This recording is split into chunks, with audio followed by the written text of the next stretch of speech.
E aí galera, tudo em partes? Tudo bem com vocês? Eu sou o Leão e no vídeo de hoje eu vim mostrar para vocês como instalar uma ponteira esportiva. Mas antes disso, não se esquece, se inscreve no nosso canal, ativa as notificações e deixa o like nesse vídeo.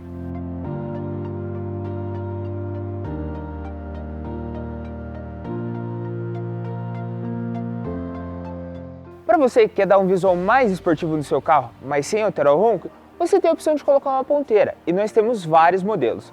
Ponteira com border chip, ponteira com fibra de carbono, ponteira dupla e até as ponteiras mais simples. Eu tenho certeza que uma delas vai encaixar no seu estilo. Existem dois tipos de ponteiras para serem instaladas. As ponteiras que são parafusadas, como essas daqui, e as ponteiras soldadas, como este modelo aqui. As ponteiras soldadas é necessário levar no local especializado, pois vai mexer com solda e talvez seja necessário fazer alguma adaptação, porque nem todos os escapamentos têm o diâmetro igual ao da ponteira. Mas isso é simples de resolver, basta soldar uma luva de redução e está tudo certo.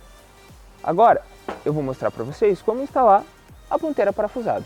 Bom pessoal, primeiramente, antes de comprar uma ponteira, vamos medir qual que é o diâmetro do seu escapamento.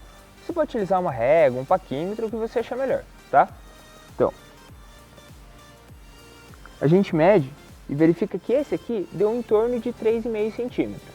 Para descobrir em polegadas, basta dividir por 2,54, mas se você achar isso muito trabalhoso, não tem problema. Aqui do lado a gente tem uma tabelinha com as principais conversões de medidas. No caso desse carro, ele tem um escapamento de 1,5 polegadas, que encaixa perfeitamente nessa ponteira parafusada de 2,5. Se fosse uma ponteira soldada, seria necessário fazer uma luva de redução. E agora, vamos instalar essa ponteira no carro. Essa ponteira ela é fixa por 3 parafusos, e você vai utilizar uma chavinha 10 para apertar cada um deles. Cada parafuso é apertado um pouquinho de cada vez, para ele ficar bem balanceadinho e bem fixo, beleza? Então, ó, encaixa a ponteira, alinha ela certinho no carro onde você vai deixar e aperta os parafusos.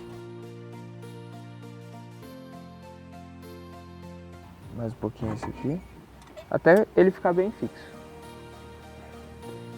E aí galera, viu como é fácil? Dá uma olhada como é que ela ficou.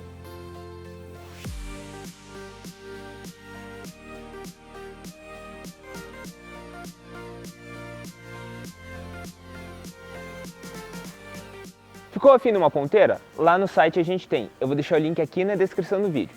Ficou com alguma dúvida? Pode falar com a gente ali no chat. E não se esquece, se inscreve no nosso canal, deixa o like e até a próxima!